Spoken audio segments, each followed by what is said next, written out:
Jangan lupa like, comment, and subscribe channel YouTube TVRI Bengkulu dan nyalakan lonceng notifikasinya.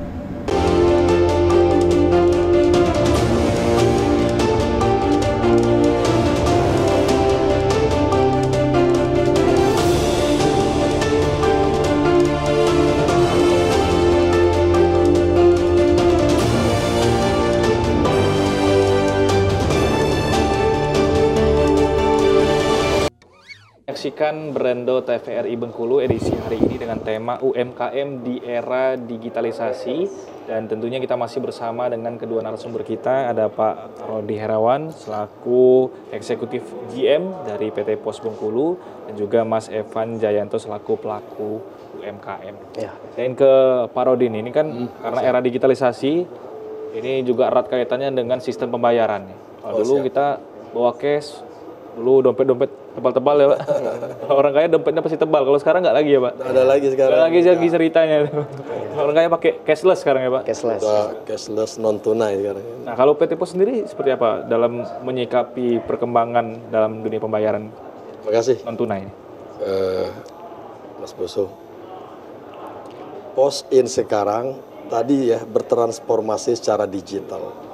Selain kita siapkan platform pos aja untuk memudahkan para pelaku UMKM ini melaksanakan pengiriman dengan segala kelebihan fiturnya, baik pick up ataupun lainnya, dan termasuk pentarifan ada di sana. Kita sediakan lagi platform digital yang namanya PosPay. PosPay ini mudahlah untuk mengingatnya ya, karena pos kemudian pay. Ketika kita download ini di Play Store ataupun sejenis itu, maka kita akan sudah mempunyai tadi ya dompet ya, mempunyai dompet untuk transfer ya, untuk bayar-bayar ya. Bayar-bayar ini kita tahu lah kalau masyarakat atau UMKM itu apakah dia bayar-bayar untuk belanja ataupun untuk angsuran cicilan atau dia kartu kredit. Nah, PosPay itu tersedia. Jadi ketika kita disandingkan dengan pos persepsi, maka kita harus benar-benar menjadikan PosPay ini sarana digital bagi UMKM dan masyarakat untuk kemudahan. Sangat-sangat mudah sekali. Bahkan di sana kita lengkapi dengan link belanja e-metra ya, nanti kalau zaman-zaman penerimaan ASN nanti atau P3 itu luar biasa itu. Jadi e-metra lewat PosPay atau belanja ke link-link yang ada di sana atau melihat tentang Taspen, tentang Asabri, semua lengkap di sana. Tapi yang paling penting ada satu fitur di sana namanya untuk ini pesan dari negara juga ya, bahwa kita sekarang ini harus cashless, kita harus mengurangi non tunai. Itu QRIS. Jadi QRIS ini pastinya para pelaku UMKM ya, atau bahkan tempat-tempat hiburan ataupun tempat-tempat perhotelan hampir semua ya traveling sudah akan pakai yang namanya QRIS. Yeah. Jadi cukup lewat PosPay, buka aplikasinya, nanti klik tombol QRIS, tentunya harus ada saldo ya untuk pembayaran tersebut. Maka tinggal bayarin ya Pak. Ya, kalau untuk pertama nanti dari tim marketing kita bisa lah gitu ya, untuk pengenalan ataupun promosi dari kita pos.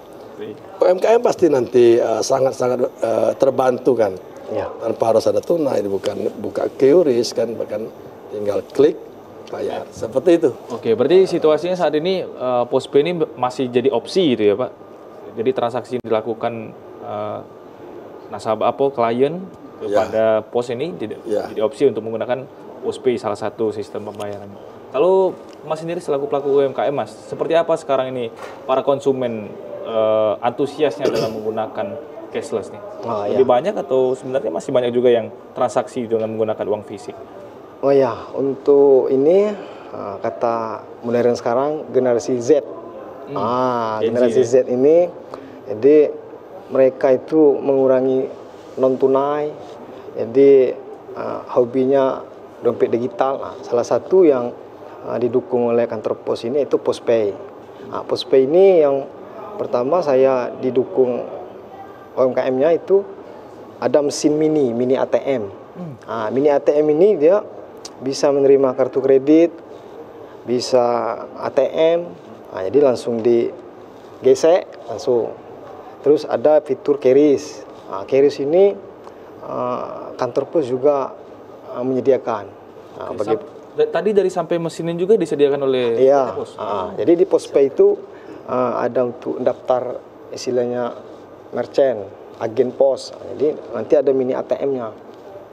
Jadi alhamdulillah saya selaku UMKM terbantu sangat terbantu. Artinya juga pelaku UMKM di sini tinggal duduk dan punya niat dan serta punya kemauan yang kuat saja Intinya sebenarnya. itu. Tinggal Ya. PT Pos yang Intinya itu. menyediakan semuanya artinya. Iya, seperti ini. Itu. paket komplit lah. Paket komplit ya. Iya. Seperti Edukasi, permodalan, kan, kemudian kita bantu marketing, promosi.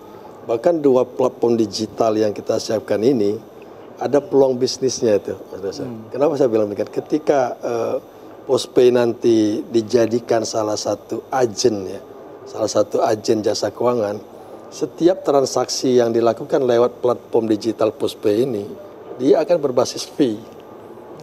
Contoh, misalkan dia di lingkungan, saya punya adik itu kemarin itu ada 1000 pelanggan dia, saya bilang ambil lingkungan sampean, pasti dia punya listrik, pasti dia punya bayar PAM, pasti dia pelanggan apa atau cicilan apa. Dia dapat 1000 termasuk di tempat kerja. Kalau dari 1000 itu dapat fee 1000 perak, berarti sudah 1 juta dia dari platform Pospay aja. Belum lagi tadi dibilang yang Pospay ya. Yang agen sebagai pos aja ini. Kalau pos aja ini berbasis komisi itu lumayan lah. Jadi para pegawai itu kalau saya bilang sebulan itu sampai dengan 20% untuk agen pelaku UMKM sebagai agen pos tadi collecting, hanya ngumpulin orang kirim atau dia podcast live ya baik di semua platform media sosial. 20% itu untuk per bulan itu menurut saya besar juga. angka yang luar biasa. Jadi bayangin omset katakanlah 10 juta per bulan, dia akan mengantongi untuk dia 2 juta rupiah. Cukup dia untuk dia kebutuhan operasional. Apalagi kalau omsetnya kalau saya nanti kalau kita kesempatan lah ya misalnya kita ke Batam, ke Bandung itu ada yang sudah beromset 500 juta UMKM ini loh. 20% dari itu berapa? 20%. Maka 800 juta kalau yang di Bandung itu. Oke lah kita masih transisi, masih mengarah ke sana. Yang paling penting itu membuat kesadaran jiwa entrepreneur para UMKM ini biar terjaga ritmenya. Terjaga itu artinya kontinuitas ya, kontinuitas istiqomah lah kalau bahasa. Ya artinya juga di sini peran Seperti PT Pos bukan hanya sekedar punya dia jasa sebenarnya, tapi juga membantu membimbing, mengedukasi, bimbingan pelatihan semuanya juga disediakan oleh PT Pos. Itu tadi keterkaitan yang sangat erat PT Pos, kader PT Pos dan juga UMKM di era digitalisasi saat ini. Kita harus sudah terlebih dahulu, kita akan obrolkan lebih lanjut di segmen Pamungkas nanti, di segmen terakhir. Pemirsa jangan kemana-mana, tetap di Brando TVRI Bengkulu.